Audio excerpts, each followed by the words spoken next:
새로운 일주일이 시작되었습니다. 허락하시는 우리의 인생을 담대하고 힘있게 살아내시길 소망합니다. 오늘의 새로운 묵상이 새 힘이 되길 바라며 다 함께 사도신경으로 우리의 신앙을 고백하겠습니다.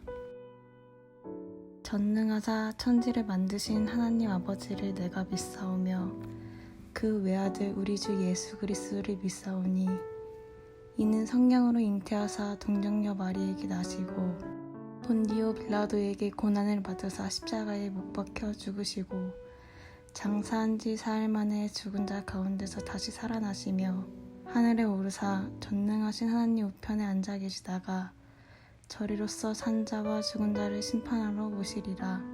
성경을 믿사오며 거룩한 공회와 성도가 서로 교통하는 것과 죄를 사하여 주시는 것과 몸이 다시 사는 것과 영원히 사는 것을 믿사옵나이다.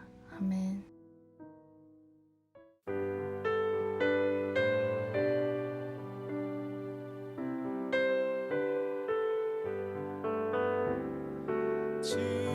즐겁도다 이날 세세의 할 말 사망 권세 깨고 하늘이 열려 죽은 자가 다시 살아나와서 생명의 주 예수 찬송하도다. 즐겁도다 이날 세세의 할 말 사망 권세 깨고 승리하셨네. 부활하신 주님 나타나시니 천지 만물 모두 새 옷 입었네. 꽃은 만발하고 잎이 우거져 승리하신 주를 찬송하도다. 즐겁도다 이날 세세의 할 말 사망 권세 깨고 승리하셨네. 생명의 주 예수 죽음 이기고 무덤 문을 열고 살아나셨네. 주의 말씀대로 이루어져서 사흘 만에 다시 살아나셨네. 즐겁도다 이날 세세의 할 말 사망 권세 깨고 승리하셨네. 아멘. 오늘 함께 나눌 말씀은 사도행전 20장 13절에서 24절 말씀입니다. 우리는 앞서 배를 타고 앗소에서 바울을 태우려고 그리로 가니 이는 바울이 걸어서 가고자 하여 그렇게 정하여 준 것이라. 바울이 앗소에서 우리를 만나니 우리가 배를 태우고 미둘레로 가서 거기서 떠나 이튿날 기오 앞에 오고 그 이튿날 사무에 들리고 또 그 다음날 밀레도에 이르니라. 바울이 아시아에서 지체하지 않기 위하여 에베소를 지나 배를 타고 가기로 작정하였으니 이는 될 수 있는 대로 오순절 안에 예루살렘에 이르려고 급히 감이더라. 바울이 밀레도에서 사람을 에베소로 보내어 교회 장로들을 청하니 오매 그들에게 말하되 아시아에 들어온 첫날부터 지금까지 내가 항상 여러분 가운데서 어떻게 행하였는지를 여러분도 아는 바니 곧 모든 겸손과 눈물이며 유대인은 관계로 말미암아 당한 시험을 참고 주를 섬긴 것과 유익한 것은 무엇이든지 공중 앞에서나 각 집에서나 거리낌 없이 여러분에게 전하여 가르치고 유대인과 헬레인들에게 하나님에 대한 회개와 우리 주 예수 그리스도에 대한 믿음을 증언한 것이라. 보라, 이제 나는 성령에 매어 예루살렘으로 가는데 거기서 무슨 일을 당할지 알지 못하노라. 오직 성령이 각 성에서 내게 증언하여 결박과 환난이 나를 기다린다 하시나 내가 달려갈 길과 주 예수께 받은 사명 곧 하나님의 은혜의 복을 증언하는 일을 마치려 하매는 나의 생명조차 조금도 귀한 것으로 여기지 아니하노라. 아멘. 반갑습니다. 오늘 사도행전 20장 13절부터 24절을 중심으로 간구라는 주제의 말씀을 함께 나누겠습니다. 오늘 본문에 나오는 바울은 3차 전도 여행을 마무리하면서 이제 예루살렘으로 가려고 하기 직전입니다. 특별히 모 교회인 예루살렘 교회가 어려움을 겪고 있다는 것을 바울이 잘 알고 있었기 때문에 이방인 교회들로부터 헌금을 모았고 그거를 잘 전달할 작정이었습니다. 그것도 오순절 전에 도착해야만 되는 조금은 긴박한 상황이었습니다. 근데 바울은 그때 조금 이상한 행동을 합니다. 동료들에게 배를 먼저 타고 가라 라고 이야기하더니 자기는 육로로 아소라는 지역까지 혼자 가더라는 거죠. 거기까지 길이가 약 32km 정도 되는 결코 짧지 않은 길이인데 본인이 이제 혼자 걸어가더라는 겁니다. 13절입니다. 우리는 앞서 배를 타고 아소에서 바울을 태우려고 그리로 가니 이는 바울이 걸어서 가고자 하여 그렇게 정하여 준 것이라. 누구도 그 이유를 알지 못했습니다. 바울이 그냥 딱 걸어가겠다라고 얘기했고 그래서 그때 거기 있었던 전도팀은 그렇게 하십시오 라고 얘기한 거죠. 바울이 이렇게 걸어간 거리가 짧지 않은 32km 정도 되니까요. 그 정도면 한 7, 8시간 정도 걸릴까요? 빠른 걸음으로 걷는다고 했을 때 바울은 그 거리를 혼자 걸어갑니다. 그리고는 나중에 아소에서 사람들을 다시 만나서 다 같이 배를 타고 미둘레네, 기오, 사모, 밀레도까지 이렇게 이제 갑니다. 어떤 사람들은 이 부분을 보면서 바울이 전도하려고 걸어서 간 거 아니겠는가? 근데 그건 틀린 추측입니다. 만일에 정말 전도하려고 육로로 갔다면 왜 혼자 갔겠습니까? 동료들과 같이 가는 게 훨씬 더 효과적입니다. 그런데 바울은 혼자 가죠. 그럼 혹시 바울이 여행하려고 했을까?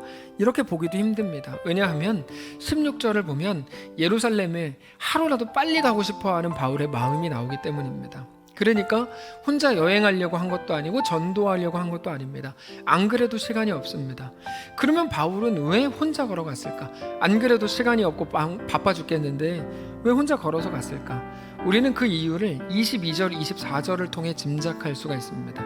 보라, 이제 나는 성령에 매어 예루살렘으로 가는데 거기서 무슨 일을 당할는지 알지 못하노라. 오직 성령이 각 성에서 내게 증언하여 결박과 환난이 나를 기다린다 하시나 내가 달려갈 길과 주 예수께 받은 사명 곧 하나님의 은혜의 복음을 증언하는 일을 마치려 하면은 나의 생명조차 조금도 귀한 것으로 여기지 아니하노라. 그러니까 바울은 3차 전도 여행을 마치면서 마게도냐와 아가야의 성도들이 드린 구제 헌금을 가지고 예루살렘 교회로 가려고 했습니다. 하루라도 빨리 가려고 했습니다. 예루살렘 교회가 매우 어려운 상황인 걸 알았기 때문에 에베소 교회는 심지어 건너뛰고 예루살렘으로 갑니다. 근데 예루살렘으로 가까이 갈수록 점점 무서운 소문이 이제 들리기 시작했죠. 유대인들이 예루살렘에서 기다리고 있다. 바울을 가만두지 않을 거다라는 소문이었습니다. 그건 나중에 곧 확인이 되지만 절대로 부풀려졌거나 거짓말이 아니었습니다. 바울이 예루살렘으로 갔을 때 더 이상 전도 여행이 아니라 그때부터는 감옥 여행을 하게 되죠. 붙잡혀서 끌려다니게 됩니다.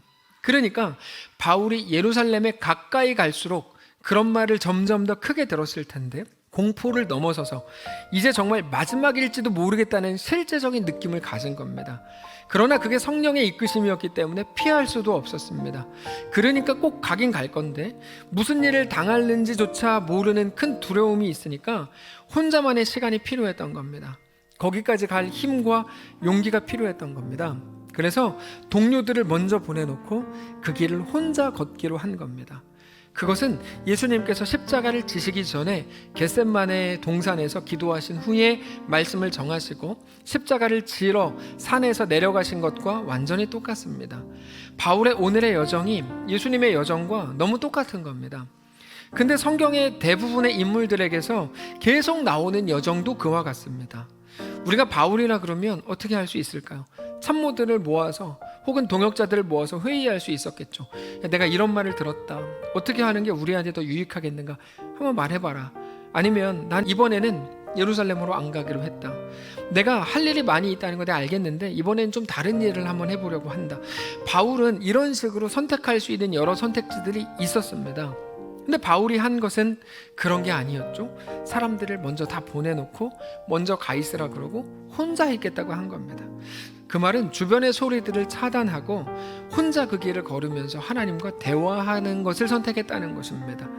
바울 자신에게 필요한 것은 그 길을 피할 방법이 아니고 그 길을 걸어갈 힘이 필요한 것이었다는 것을 알았기 때문입니다. 여러분, 우리가 어떤 문제 앞에서 필요 이상으로 머리를 싸매고 힘들어할 때가 있는데 그 이유는 그 길을 피할 방법을 찾아야 된다고 생각하기 때문입니다.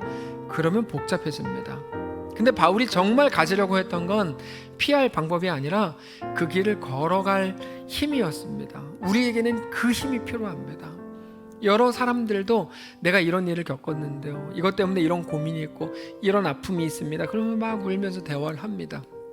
그러면서 매일 느끼는 거는 이분에게 걸어갈 힘이 필요하구나. 근데 그때 그분들은 피할 방법을 찾죠. 하나님이 그때 그분들에게 우리에게 요구하시는 것은 그 길을 걸어갈 힘이라는 겁니다. 힘이 있다면 어떤 길이라고 해도 걸어갈 수 있겠지만 그 힘이 없다면 아무리 쉬운 길이라고 해도 걸어갈 수 없을 것입니다. 결국 우리에게 필요한 건 그 힘입니다. 걸어갈 힘, 살아갈 힘. 문제를 해결할 방법이 아닙니다. 이 길을 끝내 걸어갈 그 힘이 필요하다는 것이죠. 바울은 자기의 길, 혼자만의 깊은 묵상과 생각을 통해서 결국에 그 힘을 얻습니다. 그리고 그 힘으로 자기에게 주어진 길을 넉넉히 걸어갈 수 있었다고 하는 게 오늘 본문입니다. 근데 문제는 우리는 그 길을 걷고 싶지 않다는 데 있습니다. 당장 바울의 이 고백이 너무 멋있고 정말 귀한 고백인 것은 알지만 그 길을 내가 가야 된다 그러면, 나보고 가라 그러면, 하나님이 나에게 그 고백을 요구하신다 그러면 이거는 또 다른 문제라는 거죠. 나는 손해보고 싶지 않고 내 일정에 차질을 빚고 싶지 않고 나는 힘들고 싶지 않기 때문입니다. 바울은 하나님과의 깊은 시간을 통해서 그 길을 걸어갈 힘을 얻었다고 말씀을 드렸는데 그 길은 하나님 나라를 위해서 자기 생명을 내어드려야만 하는 길이었습니다. 만일에 우리 자식이 그런 말 한다 그러면 나서서 뜯어 말리려고 할지도 모릅니다. 야, 그거 귀한 일인 거 알겠다. 근데 하필이면 왜 너냐? 우리라 그러면 알겠습니다, 목사님. 근데 그게 왜 하필이면 납니까? 생각하겠죠.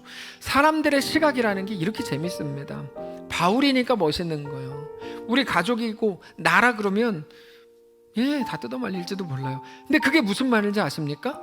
그러므로 그게 그냥 막연한 길이 아니라 현실의 문제로 들어오면 그때부터 그게 실제가 된다고요.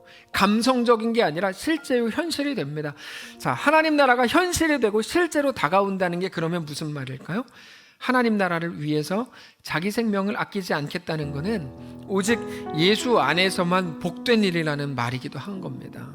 이 부분을 오늘 마음 깊이 새기실 수 있길 바랍니다. 주를 위해 살겠다고요? 그건 오직 주를 믿는 자들에게만 부러운 일입니다.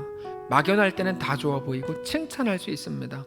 근데 그게 현실의 문제로 다가오면 말 그대로 내 속에 현실적으로 실제로 하나님께 내 삶을 드릴 수 있겠냐고 하는 질문이 생기는 겁니다. 그렇지 않다면 오늘의 본문은 복이 아니라 재앙이고, 왜 나한테만 이렇게 하시냐고, 내가 꼭 그 길을 가야지 그것만 믿음이냐고 따질 수 있는 본문인 겁니다. 저는 오늘 우리가 하나님의 모든 말씀들과 수많은 도전들을 온전한 현실 속에서 이해하고 인정하게 되실 수 있기를 원합니다. 복음은 가장 현실의 문제입니다. 하나님의 도전과 하나님의 요구도 실제적이고 현실적인 것으로 이해하셔야 됩니다. 막연하시면 안 됩니다. 죄와 사망의 권세가 끊어졌다, 막연하시면 안 됩니다. 그것들이 가지고 있었던 권력과 힘은 무엇이었는지 생각하실 수 있어야 하고, 그것을 끝내고 끊어버리셨다고, 새로운 운명을 주셨다고 하는 예수 그리스도의 죽으심과 부활의 능력도 실제로 받아들이고 생각하실 수 있어야 합니다. 기독교는 완전 현실입니다. 어떤 사람들 중심으로 세상에서의 잠깐의 잘됨과 영원한 삶을 교묘하게 섞으려는 시도들이 있었습니다. 그래서 이제는 구분도 못하게 된 게 우리의 현실인지도 모릅니다. 영원한 천국도 누리면서 이 땅에서도 모든 복을 다 누리는 것이 신앙인이 가지는 최고의 복인 것처럼 잘못 적용해왔던 것도 사실입니다.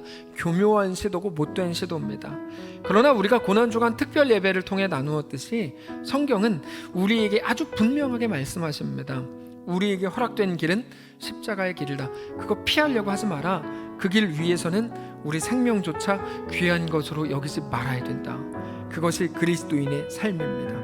그리고 그게 가장 복된 길입니다. 그거를 분명하게 말씀하신다는 사실입니다. 말씀을 정리하겠습니다. 그래서 오늘 우리에게 필요한 것은 무엇일까요? 우리에게 주어진 길, 우리 정황, 우리에게 주어질 것 같은 그 길을 피할 방법을 찾는 게 절대로 아닙니다. 그건 우리가 망하는 길입니다. 우리가 간구해야 되는 건 뭘까요? 이제 그 길을 믿음으로 담대하게 넉넉하게 걸을 수 있는 힘과 용기를 구하시기 바랍니다. 그것이 우리 매일의 기도, 매일의 간구가 되시기를 바랍니다.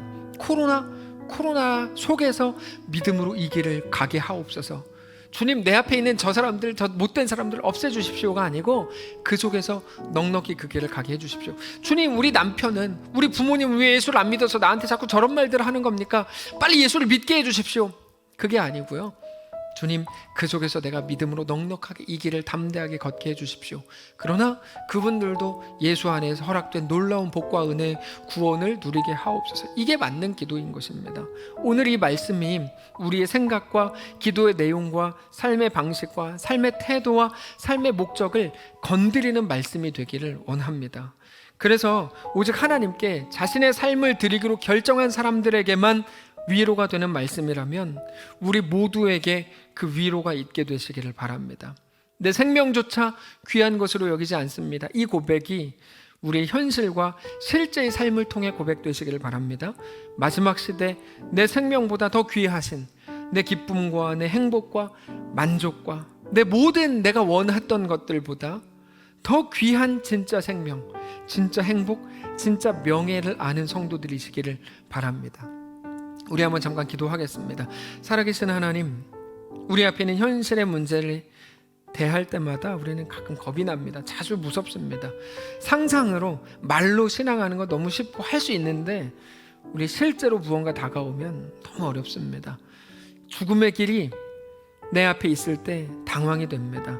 근데 그 끝에 영원한 생명이 하나님께서 허락하신 생명이 기다리고 있는 줄 알고 믿는 믿음으로 넉넉히 살게 하옵소서. 하나님, 우리에게 필요한 것은 그 길을 피할 지혜나 방법이 아니고 그 길을 걸어갈 힘과 능력과 담대함이라면 오늘 그 힘을 우리에게 주옵소서. 하루를 시작하는 이 시간 그 힘으로 넉넉히 살고 넉넉히 승리하게 하옵소서. 지혜가 없는 자들에게 지혜를 주시고 하나님, 놀랍게 이끄신 하나님의 그 거룩한 은혜와 풍성한 역사가 충만한 오늘 하루의 삶이 되게 하옵소서. 감사드리며 살아계신 예수님의 이름으로 기도합니다. 아멘. 사랑하는 성도 여러분, 하나님께서 오늘 하루를 우리에게 또 허락하셨습니다. 각자 계신 곳에서 각자의 정황과 우리의 삶을 믿음으로 넉넉히 살게 되시기를 바라고, 그곳에서 실패하더라도 일으켜 세우시는 그 어떤 것도 우리에게 우리를 멸망으로 이끄는 효력 발휘하지 못하고 영원히 오직 하나님만 우리를 생명으로 이끄시는 분인 것을 확인하며 오늘도 승리하며 넉넉히 살아내는 귀한 삶이시기를 바랍니다. 여러분 축복합니다.